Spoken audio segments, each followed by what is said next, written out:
The We're about to Atari learn 5200 about the SUPERSYSTEM. 5200 Designer SUPERSYSTEM. Regan Cheng. Pages point Designed 302 by and Regan 303. Cheng. In just a few minutes on Video Gamers Oasis. Stay tuned. How's it going? It's Jeremy from Video Gamers Oasis. Welcome back to another reading of the book Art of Atari by Tim Lapetino. Previously, we learned about the Atari 2600 SUPERSYSTEM, the Atari 2600 VCS, and we learned about the Atari joystick controllers and how that was the one-button controller, how it became a very memorable and universal joystick that to this day we still marvel at this design. Now we're moving on to page 302, where we're going to learn about the Atari 5200 SUPERSYSTEM. And I'm looking forward to learning about this game system as well, because it was a notch above the 2600 in technology and graphics. So sit back with your favorite beverage. We're gonna listen to me flap my gums for a while. Send some likes and love if you like video game history and trivia. Follow me on TikTok, Video Gamers Oasis, so subscribe to Video Gamers Oasis on YouTube. I do appreciate it. I got some new content in the future coming up, so you'll be excited to see more of that in the future. Stay tuned for that. Page 302. 5200 SUPERSYSTEM. Designer Regan Cheng. In 1982, Atari released the 5200 SUPERSYSTEM, created as a complement to the technologically aging 2600. This console had a long gestation period and was intended to focus on arcade-accurate game conversions. Its codename, PAM, Personal Arcade Machine, even reflected this. Industrial designer Regan Cheng headed the project and unpacked his vision for the console's look and feel. I wanted to do a high-end unit, so those were the only parameters, he said.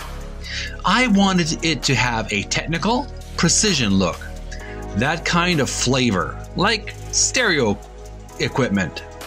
Between designers, we would have critiques to get the guys together and give feedback. We showed some stuff to marketing.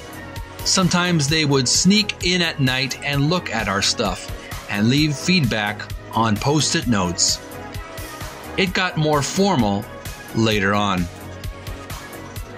I was the main designer and would take comments and do more ideation. Stick 60% into it. I like the shape. Kevin McKenzie on his Atari 800 computer had a real wedge shape. Basic shapes. That was modernism. But Cheng would also seek inspiration outside of Atari. I kept looking at high-end stereos. Next paragraph to the right, next column. Like the Sony Profile, he said. I liked their stuff, but it wasn't jazzy enough. This still had to be about gaming. These were metaphors. I was a big fan of Bang & Olufsen with the Danish design company. I liked the way they kept the sharp edges. We had to have color, and I liked metallic, and that's where the metal badge came from. The dark color played against the bright metal. The back was smoked plastic, glossy, smoked, and metal all together. That meant elegant to us. Some thought it looked too sinister. That color was 9 parts black and 1 part raw umber. I always wanted to make it look like it was moving. We had a light, an LED, mounted so you could see it through a hole, because the front piece was transparent, with highly tinted, smoked plexi. The LED was backlit in the back of it. I played around with the control connectors in the front. I had a scoop so it would come to a point like a Formula race car. They were scooped so the connectors fit in there. But they were dust collectors, and we thought they might be tough to clean and connect. I got to design the connector and the cartridges.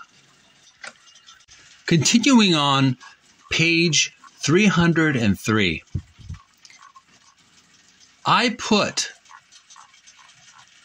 storage on the back of the cartridge for the overlay. We had the label on the front, and on the back was this pocket for the game overlay.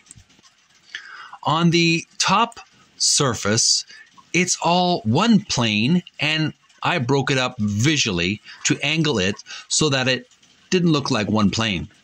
The angle at the front was to differentiate it from the back piece. 80% of the front is one piece. I was playing around with acrylic. The front piece was shiny and glossy.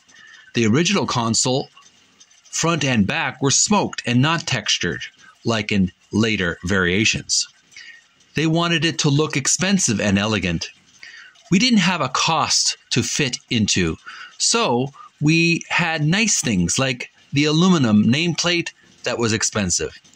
Despite its high-end design and a handful of quality games, the console underperformed, not repeating the success of the 2600. While beautiful and well-crafted, the 5200 ended up mostly remembered for its unfulfilled promise.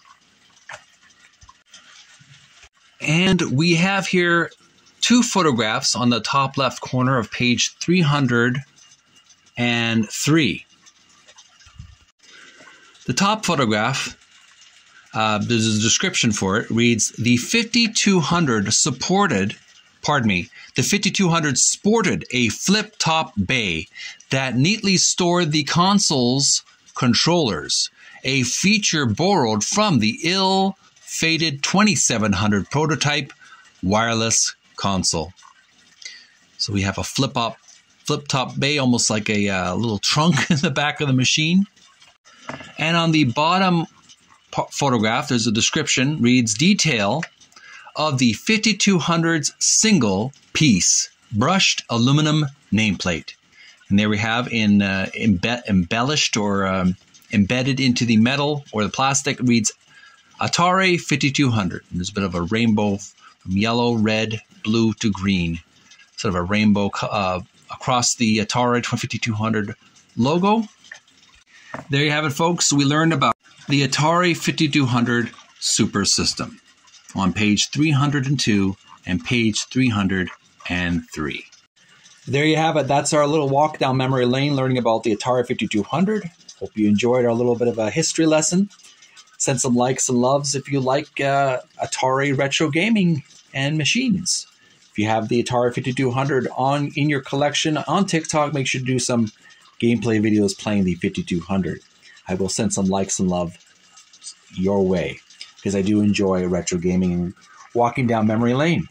There's actually another section, another chapter, or another article to read on page 303.